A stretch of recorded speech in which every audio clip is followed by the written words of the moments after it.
And you mentioned, macronutrients, carbohydrates, fats as primary energy sources, protein. You're a very high protein person. I really wanted to deep dive into that with you today as it pertains to endurance sport.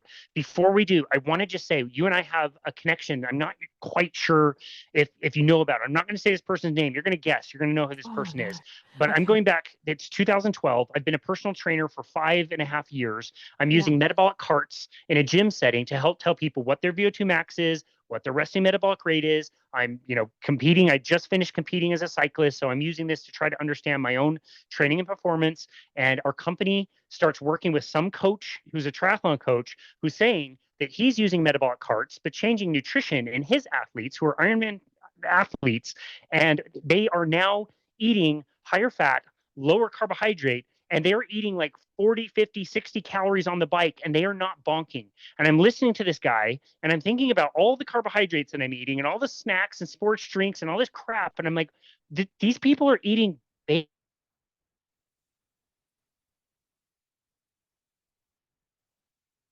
bacon and better endurance. What are you talking about? Do you know which triathlon coach I might be talking about? You must be talking about Bevan, right? Close. That's actually a good guess. Bob Seebahar.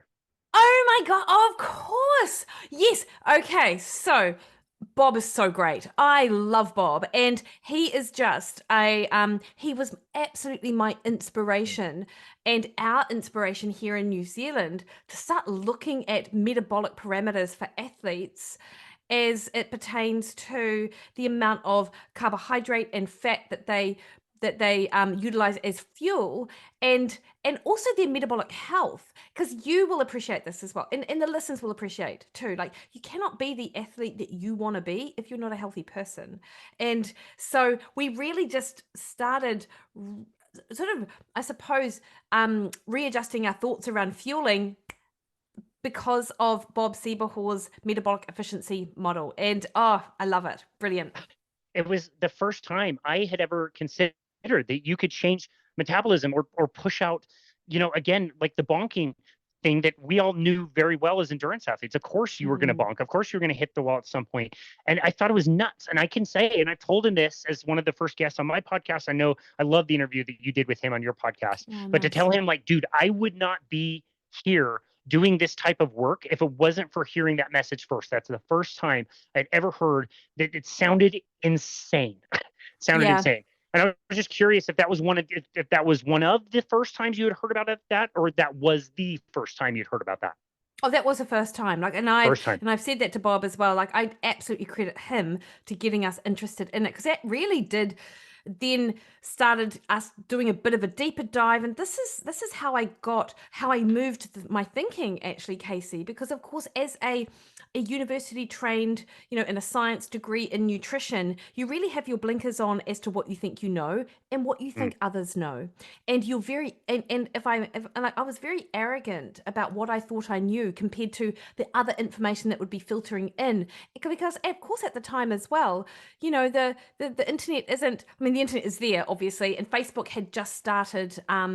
I believe Facebook started in 2011, or maybe it was 2006. I can't remember, but it wasn't as big. Social media wasn't as big, and podcasts weren't as big, and things like that. So your access to information was nowhere near as prolific as it is now, or available as it is now.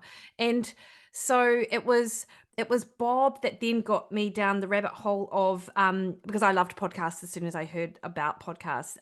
Rob Wolf in the paleo, his paleo podcast. I can't even remember what Rob's, the paleo show, maybe. So his podcast, Balance Bites, Chris Kresser, and all of these people who weren't universities nutrition trained, but they were so able to critique research, and they were able to critically think about the recommendations for both general health, but of course athletes as well. And Bob was a big part of that too. And so it really opened my eyes, and I'm forever thankful that I had that, because there are other people who did the same training as me, went through the same systems, but still think like it's 2010 or 2009. And and almost will sort of die on the hill that carbohydrates are king, particularly for athletes. And I'm not suggesting that they're not important, because of course they are, but I just think that even with the emergence of research in the low carbohydrate space and the ketogenic diet space, there's just a bias against it as a tool to use for athletes who aren't necessarily elite. And this is the thing as well. Like, you've got elite athletes who are almost a different breed of human, actually. And it isn't just what they can achieve on the day. It is everything that makes them that elite, that gives them that ability to train hard and race hard and win their races. Like, there is something about them that makes them different. Whereas the people like you and I, we are serious recreational athletes, I suppose, for want of a better word. And it's how what we need for our sport is actually different. Like, the performance isn't always going to be the metric necessarily that we're after. And so I don't know, I just felt like, or I feel like there's a real disconnect between what we see in research or in sort of published literature around carbohydrate, and then what you see out in the field. And part of it is driven by bias, maybe. I sort of went on a big tangent. I'm sorry. Yeah, no, that's a really no, I love it. That was a really great way to set this up, because that's exactly what I wanted to talk to you about. And that's exactly who I wanted you to talk to as well. Like, we do have, high-end athletes that listen to the show, and so do you, obviously. But I find that more people are, like you said, in you and I situation where, like, I do carnivore for other reasons other than just performance. However, Yeah. I still want to be quick on a bike. I still want to Yeah. skate down, 20-year-olds when I'm playing ice hockey. Like, I still want a good level of performance. I'm lucky at age 40 that I still have that.